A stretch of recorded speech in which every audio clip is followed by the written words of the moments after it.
Hello, it's Adam Butler here. Thanks for joining me on this webinar, The Secrets to Finding and Keeping A-Player Talent.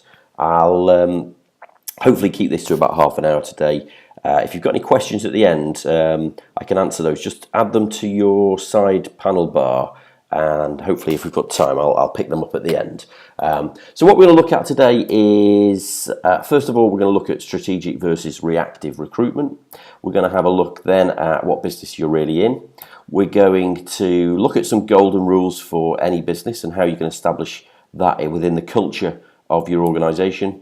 We're going to look at creating the perfect avatar. Apologies if that term is unfamiliar to you, but I will explain all. We're going to then have a look at a great recruitment advert, how to make sure that it's hard hitting and will get a great response. And then we're going to look at how you might go about building your own talent pipeline. So here's a quote from Nigel Botterill, the founder of the Entrepreneurs Circle. He says, "None of us can do it on our own. Finding, managing and leading a crack team of employees or outsourced suppliers is likely to be essential on your path to super success." Nigel's become a great friend of our business and a really strong client. I think we've helped him source about 47 staff at a running target this year, so he certainly knows the value of having great people in his business, and that certainly is going on for huge success. So he believes in and buys into those principles. So another influence here is Stephen Covey. That book, The 7 Habits of Highly Effective People, has been a huge influence, certainly on me. But when I read the edition that I had, at the back it said, if he had his time over again, what would he do more of? And what he actually said was he'd do more strategic, proactive recruiting and selecting. Convinced that when recruiting and selecting is done strategically, that is thinking long-term and proactively, not just based on the pressures of the moment, it will pay enormous long-term dividends. And I know that certainly long-term and enormous dividends are what I'm in business for. And if you want to achieve the same, then strategic and proactive recruitment should be something you learn more about and develop. Actually, it's highlighted as well by this fact that UK businesses waste £13 billion every year on hiring wrong candidates. Now, that's the cost of attracting them and the process of attracting them, of course, but it goes beyond that to being the cost of getting it wrong in your business, to the effect it has on your existing staff, your existing customers, and of course any suppliers that you've got. A poor hire can affect all those people. So it's critical that we get it right. There is an alternative to strategic and proactive recruitment, of course, and it's what I like to call the knee-jerk. So let me paint a little picture for you here. You've got Bob from accounts. Now, Bob's come in today and he said that he's leaving. There's nothing you can do to keep him because he's won the lottery. Now, this is Bob. He's been with you for about 5 years. He arrives at 9:01 every day and leaves prompt at 4:59. He takes all his holidays plus extras, so any duvet days or long weekends through a, inverted commas, sick bug that he might have picked up. And Bob's rule is that he never smiles. Now, the interesting thing about Bob is that when you hired him 5 years ago, he turned up smiling, professional, in his pinstripe suit with polished shoes, and he answered all your questions very well. But unfortunately, he developed into this Bob, and he's been with you 5 years now. Now, the knee-jerk reaction would be to go out and find a replacement for Bob. But the strategic thinking would suggest that every year you should look at your organisational chart and consider who in your business you've got and how you can develop their role to fit the business as it is today. Thinking strategically, you would look at the people in your business, appraise them regularly, and work out what you would do if that person leaves. That's succession planning, of course, but it's also thinking long term to enjoy those dividends that Stephen Covey talks about. So, what business are you really in? Well, I believe that the business we're in actually isn't just whatever it might be, plumbing and heating or IT consultancy. Actually, the business you're in is marketing. You're there to find and keep customers. You're there to run your business. And the finding and keeping customers, of course, is critical, just as the finding and keeping of key staff in your organisation is equally, if not more important. They create the culture, the fabric of your business. They deliver the actions that determine whether or not you reach your goals. So the business you're really in is the finding and keeping of exceptional people. So first of all, you need to understand who they are. That's your market, who those critical people might be. And actually you need to understand more about what interests them, what motivates them, what they do outside of work, how your, apologies if my phone goes off throughout this webinar. It's just the downfall of having a busy office, unfortunately.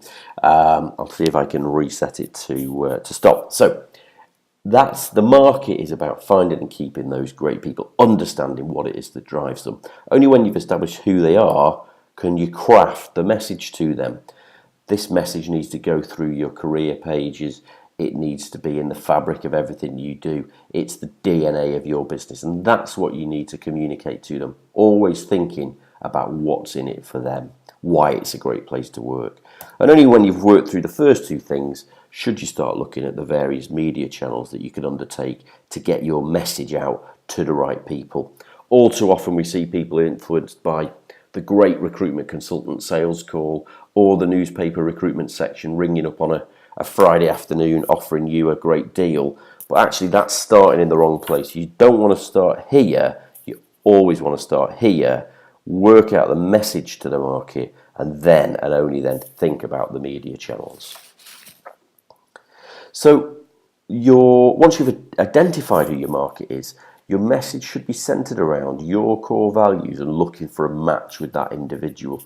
A lot of people we see and hear out there recruit against skill matching. That's the thing that they tell us they need. But actually, we advise that they should start with their core values, build a culture in the business. So defining those core values, matching culturally about what you are as a business against what that person is as an individual is the key. And actually this Tony Shea book, Delivering Happiness, Tony Shea developed this business, Zappos, all around building a culture of an organisation which was very values and customer service centric. And he says that as he grew as a business, it became more and more important to explicitly define the core values from which they develop their culture, their brand, and their business strategies. And that brand is so important when you're building an employer brand. That's how people will know you're the best place to work in your market. So I'd recommend that book very much to you. I recorded this short NBTV episode recently with Nigel Bottrell from the Entrepreneurs Circle. And here we were talking about, if you see in the background, this is a poster up in the offices where people walk past every day and stop and read. And Nigel's developed his golden rules, just as we've developed our golden rules. And those golden rules become the fabric or knitted into the fabric of the organisation. And we always give our golden rules out to potential employees in our business as they come in through the interview process. And it just helps to set the expectation, and so we keep them visible in our offices at all times, just like Nigel does there. So if you're an Entrepreneurs Circle member, you can actually see episode 167, or if you want to find out about how to join that organisation, just drop me a line, I'll give you all the details. But what we found was that by setting the expectation, telling people what it is like to work around here, you actually magnetise the right kind of people to your business. Okay, so I know I'm going at an astonishing rate of knots here, but when we're looking at now building that market, what we need to understand is how to build the perfect avatar. And actually, building an avatar, I mean, actually you can see here, these are representations of me, but building the perfect avatar to represent the perfect employee is about starting off thinking through the specifics of that individual. So thinking through, as we said before, what groups they might be in, what interests they've got outside of work, what motivates them. Is it a family background that they come from? And what desire they've got to achieve. You need to get under the skin of the individual before you start tailoring the message. So build into that their culture and their values and do that match. And really see that influence in how you build your message to them. So we've looked at building the market, and now we're going to look a little bit around how we create the message. So this old copywriting formula works brilliantly in writing recruitment advertising. So AIDA, if you haven't heard of it, stands for, first of all, attention. So the first A of AIDA is for attention. So when writing any copy, especially recruitment marketing copy as well, we need to first grab the attention. The way we do that is through a headline. We're going to have a look at a headline shortly, but you need a headline to grab the attention of your reader. Secondly, you need to build some interest, so get their interest to really find out, and you've thought through that with your message, what is going to attract their attention, build on the attention. Then create the desire. So actually, you want to be talking about what's in it for them: career progression, earning potential, flexible working hours. Create that desire in them to want to actually take some action. And actually, the thing about action is it can come in various different ways. So you might ask people to just apply with a CV. You might ask them to take some action by writing a covering letter or recording a short video. But you must ask them to take action, and importantly, you must set a deadline on that action. So make sure they know when when their application needs to be in by. So if you follow this model down: attention, interest, desire, and action, you'll write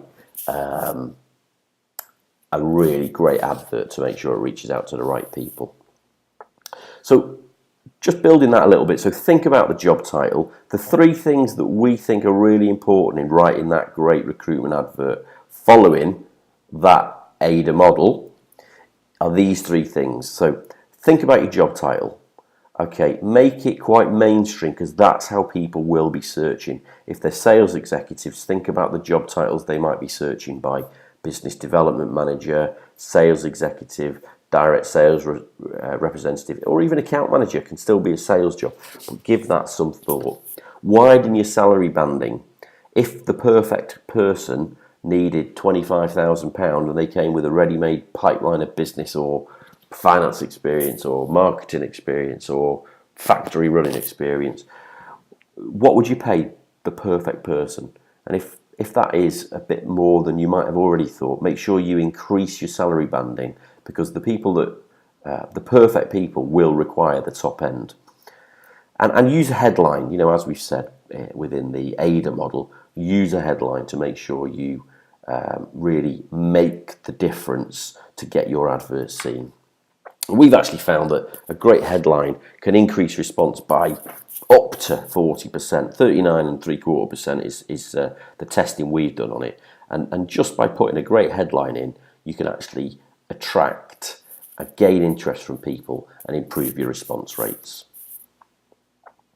So making sure your job ad gets read.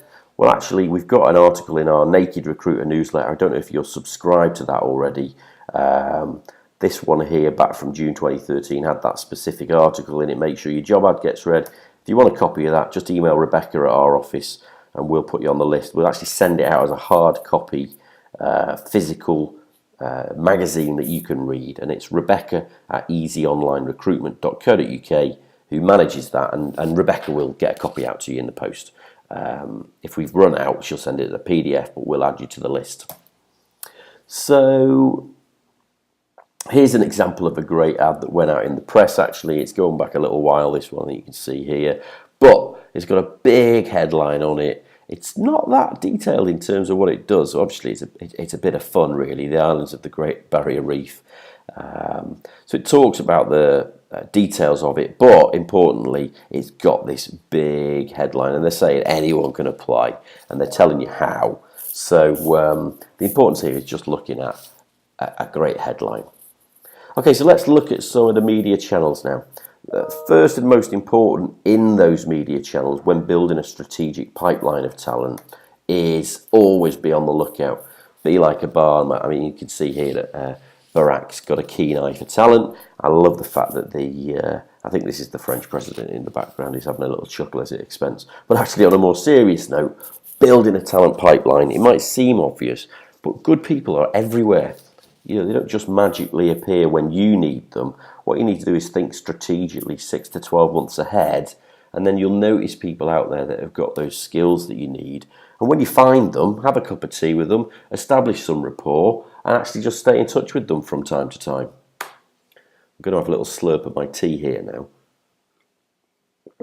Sorry if that sounded too off-putting for you, but I just need to wet the tubes again, get the pipes working.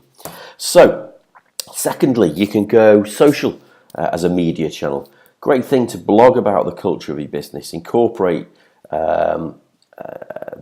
what it's like working for you and the kind of people that you want and the culture and fabric of your organisation. Then distribute that blog post through Twitter, LinkedIn and Facebook, or write a script for a YouTube video and record it. I mean, here's a great example of a client of ours who've actually recorded this YouTube video and embedded it onto their website. So this chap here is talking about what it's like working for the business, and as a result, anyone watching that video, which again, as I say, can be distributed through these channels, can find out what that business is like and make a decision on whether they think it's the kind of place they might want to work.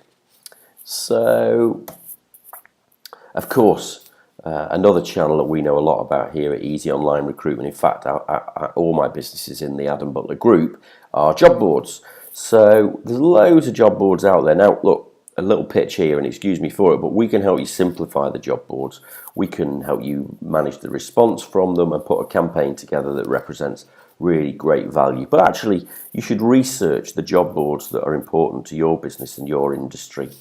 And they can be a really great cost-effective channel of generating candidate response. Widening the net even further might include reaching out to specialist recruiters, perhaps in your location or industry. My advice would be reach out to a number of them, select a shortlist of about 3 agencies and negotiate with them on things like payment terms, rebate periods, or indeed the rate itself, whether that's a flat rate that won't go above it or a percentage of salary that you're prepared to pay. There's lots of things you can do, but actually speaking to recruiters and building rapport with them should be about adding them to your supplier list and engaging with the ones that really get what you're looking for, really take the time to come out and visit you and understand the culture and that fabric of what your business stands for so they can communicate that to their candidates. I'd say always meet with your recruiter and actually they can unlock information about salary, bandings within your industry, or the kind of talent that's around at the moment. Indeed, they can tell you what's happening in your competitors as well. So widening the net and including recruiters is a great additional media channel. So just a bit briefly now on finding, testing and keeping people. Well, we really endorse, in fact we run for our clients a lot of assessment centres. It's a bit like The Apprentice without the swearing and fighting. But the great thing about The Apprentice is over a period of time we get to see all these individuals and get to know them a lot more. So rather than just interviewing them for an hour a couple of different times, we over a period get to find out a lot more about who they are and what they stand for. You see the real behaviour of the individual, how they interact as a group. Sometimes one bad candidate in this bunch can be a really good thing because you see how everyone else can react and manage that situation.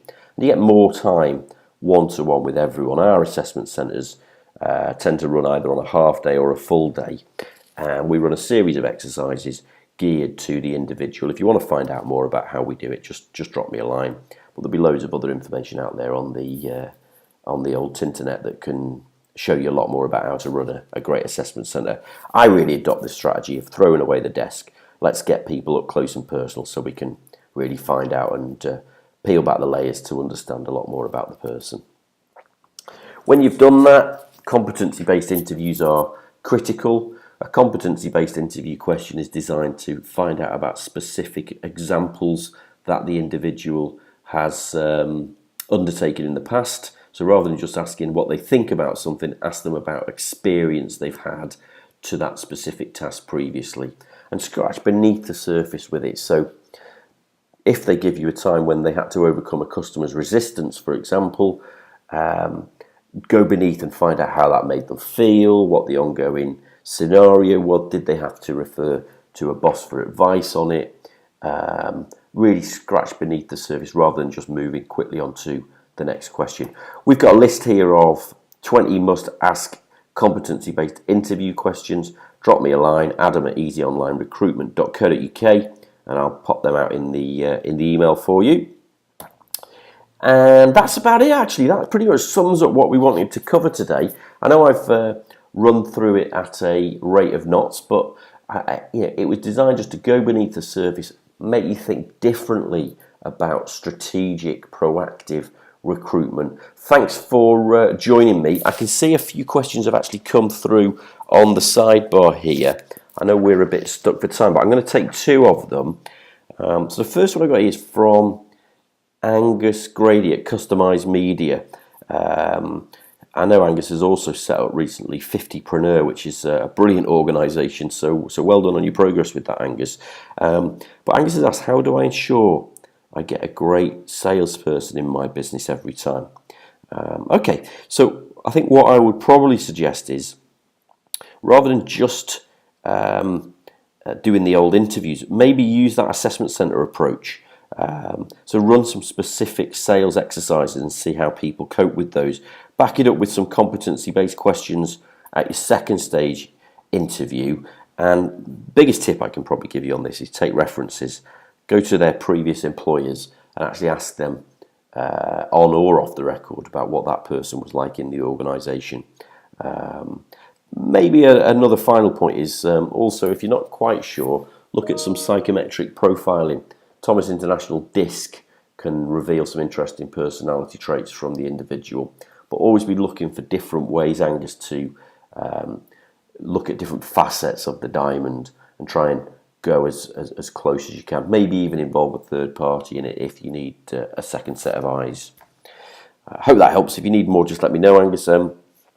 Second question here. Let's have a look at this question from Scott Weir up at Homeshore in Glasgow. It's a home letting and estate agency. Another client. Hi Scott, how are you doing out there? So Scott's asked, how do I know if people are actually happy in the organisation? Well, that's an interesting one for keeping people. It's a tricky one really, because a traditional appraisal, it's very hard to know if the answers you're getting are just to keep you happy or not. I think probably what I'd advise is conduct those regular appraisals, maybe go beyond just key performance indicator review and try and get into the goals that the individual's got and how you can help them achieve those. Bearing in mind that their goals might be different from your own. So really unlock that and find out if you're doing enough to help them move towards their own objectives. Sometimes actually getting a third party in for this, Scott, can be quite useful. A third party that is trusted to help coach and develop the individual, because sometimes the manager-employee relationship can be a bit close, and if you suspect there's going to be a way of actually improving that rapport by allowing them some free time to talk one-to-one with a third party and work through their problems, that can be a really great way of actually unlocking whether or not they are happy or indeed looking elsewhere, or if they're getting the support they need from the business. So that could be a great way of unlocking that. Now look, I know we're a bit tough on time today, so if you need anything else or I haven't answered your question, I will do individually in the one-to-one follow-up that I've promised from here. But you can get me anytime at adam@easyonlinerecruitment.co.uk. You can tweet me here at Adam P. Butler or at EasyOnlineRec. I think that's about it for now, but thanks for joining me, and I look forward to speaking to you all again soon. Take care.